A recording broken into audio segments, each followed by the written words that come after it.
Olá, eu sou a Lenora e você está no canal Diários Esquecidos. Hoje eu vou narrar para vocês um dos meus contos favoritos do autor uruguaio Horácio Quiroga. O nome dele é O Travesseiro de Penas. Vamos lá? O Travesseiro de Penas, Horácio Quiroga. Sua lua de mel foi um longo calafrio. Loura, angelical e tímida, o gênio duro de seu marido gelou suas sonhadas puerilidades de noiva. Gostava muito dele, no entanto, às vezes, com um leve estremecimento, quando, voltando juntos à noite pela rua, dava uma furtiva olhada para a alta estatura de Jordã, mudo já fazia uma hora. Ele, por seu lado, amava profundamente, sem demonstrá-lo. Durante 3 meses, tinham se casado em abril. Viveram uma felicidade especial. Sem dúvida, ela desejaria menos severidade nesse rígido céu de amor, mas o impassível semblante do marido sempre a refreava. A casa em que moravam tinha certa influência sobre seus estremecimentos. A brancura do pátio silencioso, frisos, colunas e estátuas de mármore causava uma outonal impressão de palácio encantado. Dentro, o brilho glacial do estuque, sem o mais leve risco nas altas paredes, reforçava aquela sensação de inóspito frio. Ao cruzar de um cômodo ao outro, os passos achavam eco por toda a casa, como se um longo abandono tivesse sensibilizado sua ressonância. Nesse estranho ninho de amor, Alicia passou todo o outono. Não obstante, acabara lançando um véu sobre seus antigos sonhos e ainda vivia adormecida na casa hostil, sem querer pensar em nada até o marido chegar. Não é de admirar que emagrecesse. Teve um leve ataque de influenza que se arrastou insidiosamente por dias a fio. Alicia nunca se recuperava. Por fim, uma tarde, conseguiu sair para o jardim, apoiada no braço dele. Olhava, indiferente, para um lado e para o outro. De repente, Jordã, com uma funda ternura, passou-lhe a mão pela cabeça e Alicia logo rompeu em soluços, agarrando-se ao pescoço dele. Chorou longamente todo o seu horror calado, redobrando o pranto ao menor aceno de carícia. Depois, os soluços foram se espaçando e ainda ficou por um bom tempo escondida em seu colo, sem se mover nem dizer uma palavra. Esse foi o último dia em que Alicia esteve de pé. No dia seguinte, amanheceu desfalecida. O médico de Jordã examinou-a com extrema atenção, ordenando-lhe calma e repouso absolutos. Não sei, disse a Jordã, na porta da rua, ainda em voz baixa. Tenho uma grande fraqueza que não me explico, e sem vômitos, nada. Se amanhã ela acordar como hoje, chame por mim imediatamente. No dia seguinte, Alicia estava pior. Fez-se a consulta. Constatou-se uma anemia de evolução agudíssima, completamente inexplicável. Alicia não sofreu mais desmaios, mas se encaminhava para a morte a olhos vistos. Durante todo o dia, o quarto permanecia com as luzes acesas e em absoluto silêncio. Passavam-se horas sem que se ouvisse o menor ruído. Alicia dormitava. Jordã praticamente vivia na sala, também com toda a luz acesa. Caminhava sem cessar, de um extremo ao outro, com incansável obstinação. O tapete abafava seus passos. De quando em quando, entrava no quarto e prosseguia seu mudo vai-vem rente à cama, fitando a mulher cada vez que avançava na direção dela. Logo, Alicia começou a ter alucinações confusas e flutuantes de início, que em seguida desceram ao rés do chão. A jovem, com os olhos desmesuradamente abertos, só fazia espiar o tapete de um lado e a outro do espaldar da cama.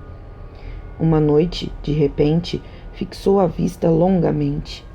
Passado algum tempo, abriu a boca para gritar, e suas narinas e lábios perolaram-se de suor.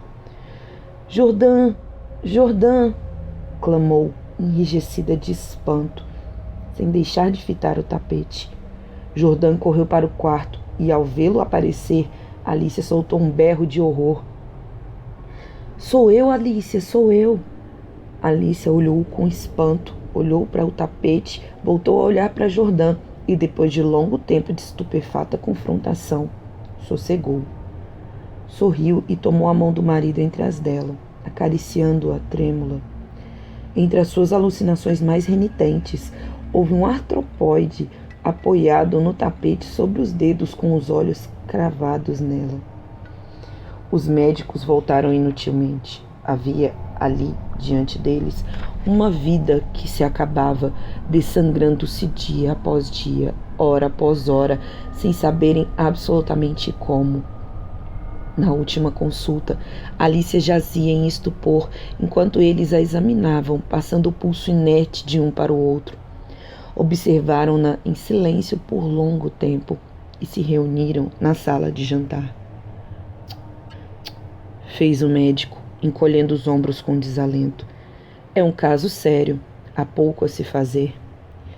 Só me faltava essa, bufou Jordã e tamborilou bruscamente sobre a mesa. Alicia foi definhando em seu delírio de anemia, agravado à tarde, mas que sempre amainava nas primeiras horas. Durante o dia, a doença não avançava, mas a cada manhã ela amanhecia lívida, quase em síncope. Era como se unicamente à noite a vida a abandonasse em novas ondas de sangue. Tinha sempre, ao acordar, a sensação de estar afundada na cama como 1 milhão de quilos em cima. A partir do terceiro dia, essa esmagadora prostração não mais a abandonou. Mal podia mover a cabeça. Não quis que arrumassem a cama, nem que ao menos lhe ajeitassem o travesseiro.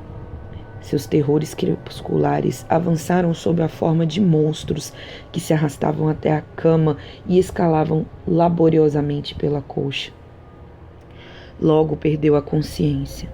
Nos 2 dias finais, delirou sem cessar a meia voz. As luzes continuavam funebremente acesas no quarto e na sala. No silêncio agônico da casa, ouviam-se apenas o delírio monótono que vinha da cama e o rumor abafado dos eternos passos de Jordã. Morreu, afinal.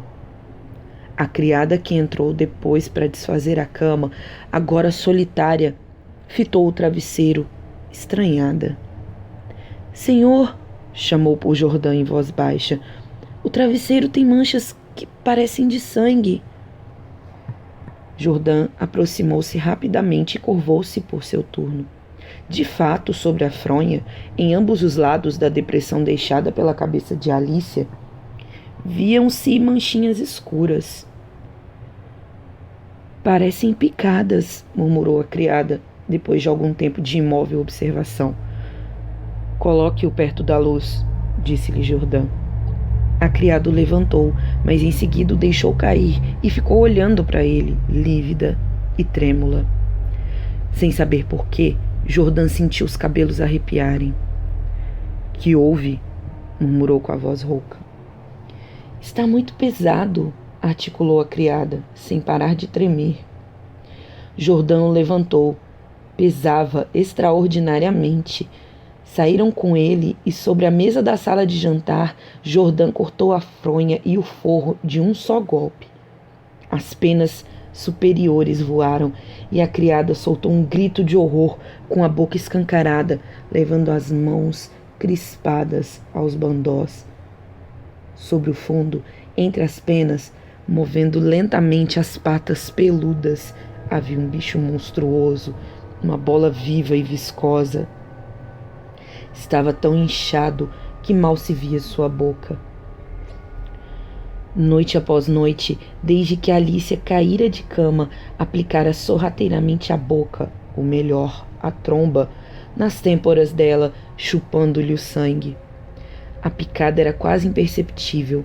A remoção diária do travesseiro, sem dúvida, impedira seu desenvolvimento, mas desde que a jovem não pudera mais se mover, a sucção foi vertiginosa. Em 5 dias, em 5 noites, tinha esvaziado Alicia. Esses parasitas das aves, minúsculos no meio habitual, chegam a adquirir proporções enormes em certas condições. O sangue humano parece ser-lhes particularmente favorável, e não é raro encontrá-los nos travesseiros de pena. Bom, esse foi o conto. Eu espero que vocês tenham gostado. Se vocês gostaram, por favor, deixem um like, façam comentários. Se tiverem alguma dúvida em relação a algo do conto que vocês não tenham entendido, vocês podem deixar uma mensagem para mim que eu respondo, tá? Muito obrigada e até mais.